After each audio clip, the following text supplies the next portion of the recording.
to tell you about a special person in my life, because 5 years ago, my wife and I started this project called Love or Work. Many of you guys have probably heard the podcast, or maybe a few of you read the book, or you've heard our fights in some capacity or another. In September, on September 18th, we're actually going to be doing a workshop together. We'd love to invite you. It's called a Love Check-In.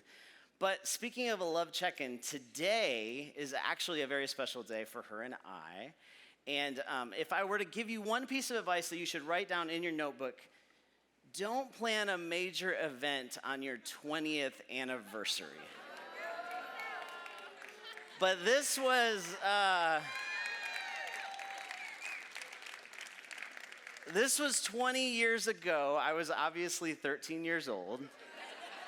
And yes, so today, Andre, happy anniversary. I love you very much.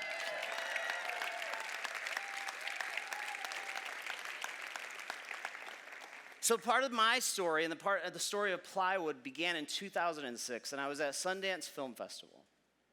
And I was in a room with about 200 people. I don't know how I got the ticket to this. It wasn't to a movie, but it was to a panel. There was 4 people on the panel. I only remember 2 of the people. The 2 people on the panel were Robert Redford, who was the founder of Sundance Film Festival and an amazing actor, right? And a guy named Jeffrey Skull. And Jeffrey Skull was the creator of Participant Productions.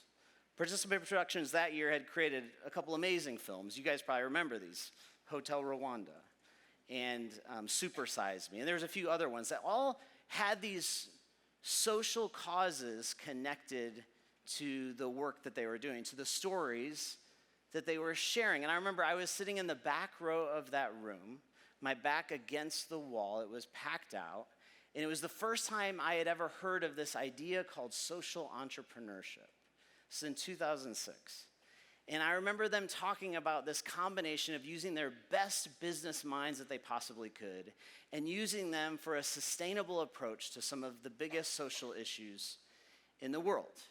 And the reason why I share that is because in that moment, these 2 guys I had never met probably in my life, gave words to why I existed. They gave language to something that I felt a sense of purpose to do forever. And it's at events like that sometimes where someone says something, it may have just been with Hillary just a few minutes ago, where they say something and you sit in your tracks and you're potentially the last person to leave the room. You don't remember anything they said after that moment, but in that moment, it shaped who you are forever. And that was the start to when we created Plywood People. Now, along the way, we had a bunch of failures and things that worked and experiments and bag projects that didn't work and gift card projects and all these random things and projects that we started. And ultimately, it turned into what we are today. So if you're the first time you've ever interacted with Plywood, Plywood is a nonprofit here in Atlanta that leads a community of startups doing good. And if we're any good at teaching business, we probably have some concentric circles on a diagram that we put on a thing, and so we're going to do that today. And so I want to explain to you what we have done, right? We have this thing called Presents that started as one event, but it's turned into other things. It's turned into other trainings. It's turned into a podcast. It's turned into books, things like that. And then we have a process we've created. So when you have your crazy ideas, we have a way to work with you to bring them to life. We have a 6-week program called Path, a boot camp kind of retreat thing called Foundations, and groups that meet monthly that we call Layers. We've now had 1,000 people go through our training. And then 4 years ago, I got to be on a stage and share about this place that we were going to create called Plywood Place. And now we have 160 people between offices and members that call that place their home, their office, actually. And so we say all that because we've done these things over the last few years, and it's kind of surrounded by many people in this room that work as advisors. They give free advice. How many of you have given free advice to someone in our community over the last 5 years because I texted you and told you that you probably should do that? Anyway, you guys have made these things happen. It's been incredible. And tonight, I get to share about 2 new things that we're going to be doing going forward. So the first thing we're going to do is we're going to extend what we've been learning in Atlanta to a few other cities. So this is experimental for us. We've never done this. And we're going to need your help, right? People need people. So like Jeff needs you right now. So if you have a friend that lives in Athens, a friend, or maybe that you live in Athens or near Athens, near Chattanooga or Birmingham, we want to invite you into this tour that we're going to be doing this fall. We're going to bring some of our good friends to these gatherings for 4 nights in a row. We're calling it What's Good, a pop-up tour about meaningful work. Most of the people that are on this are in the room. Aaron Eddy, the founder of So Worth Loving. Kitty Murray, who is the creator of Refuge Coffee. Anyone like Refuge here? B.T. Harmon, who shares amazing stories, specifically a story about his own life in Blue Baby's Pink. And then, of course, Nate Butler. If you've never met Nate Butler, you will meet Nate Butler, and you will never forget Nate Butler, because he's an amazing creative mind, a hip-hop producer, and an incredible artist in so many ways. So the 5 of us are going to go October 17th, 18th, 19th, and 20th. We'll be in Athens, Chattanooga, Birmingham, and we'll finish here in Atlanta. And so we want to invite you to be a part of that. We're going to unpack what it means to do good work. Where did it come from? What happens when good intentions affect people negatively that you're trying to serve, right? What about the tension of, am I good enough in the midst of the work that we're trying to create? And what about when I have a project, how do I know it's good enough to share? When do I release it? What do I have to overcome for that to happen? And what if your next project could be your greatest project? So we're doing this fall. It's going to be interesting. We hope, my greatest fear, if people, Hillary was talking about fears, when I put on events that no one's going to show up. So we'll see if anyone shows up in Athens or Chattanooga or Birmingham or Atlanta. And if you're interested, please text us about this. Text TOUR to 404-868-9220. If you're interested, you can buy tickets. It's $59. Or you can buy a ticket for your friend. That's $59. Or you can whatever, just buy the things and support the things and connect us to your friends in those cities.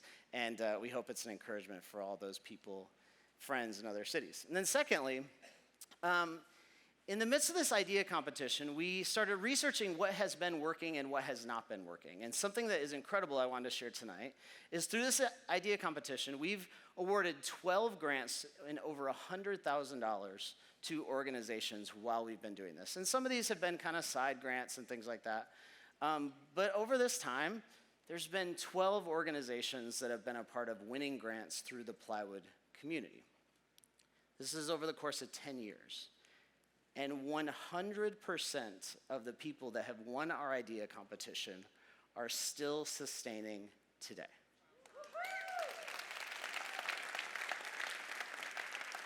So, well, the crazy thing about that is, that doesn't happen in the startup world. Ideas don't sustain.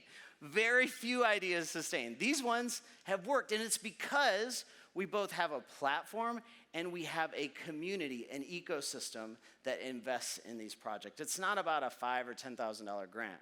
It's about something more. It's about what's in this room. And in the midst of that, we started realizing that there's a gap in funding for our community. So the funding gap is specifically between the phase of the startup and in the scaling phase. So oftentimes, we challenge people in the quick startup spaces to, how do you get to a budget of $100,000? How do you get this idea off the ground? But then it's how do you go from that initial success to adding teammates, to scaling the idea into more opportunities? And most people don't want to fund it until they see that it's scaling. So it's a gap that we see. And oftentimes it takes about $25,000, $30,000, $35,000 to invest deeper into some of these projects. And so in the midst of that, I started thinking about, I've been doing this a long time, 13 years leading Plywood. What do I want to do next? And what do I think the community needs next? In the last 4 years, this community gave over $1 million to make Plywood Place, and it's incredible. And in the next 5 years, the vision is to get the same community to invest in our community and give away $1 million. So today, we are launching the Plywood Impact Fund, a community grants for social entrepreneurs. And this is, you guys, we're a nonprofit that's giving away money. That doesn't exist, right? We're a nonprofit organization that's going to reinvest in our community in deeper ways. The exciting thing about this, yes, we need you guys to support this 100%. If you're interested, like come and talk to me, text me, call me, email me, whatever. We need to raise the $1 million. But the amazing thing is we've already gotten $368,000 committed to this grant. So we're off to a great start. And the concept of this that I think is so beautiful is this idea that entrepreneurs are supporting entrepreneurs. That people that care very deeply about these projects, that have been working on it over a long period of time, potentially could invest in the next generation of those same entrepreneurs that had dreams just like they did. So if you're interested in that, please reach out to me, text us the number. We want to go from $368,000 to $1 million that we can give to our community. And just text IMPACT to 404-868-9220. So remember this. As people start pitching tonight, as they come onto the stage, just remember that these ideas are just getting started, but there's an entire community that is going to invest in them for years to come. Thanks for being a part of Plywood. We'll see you soon.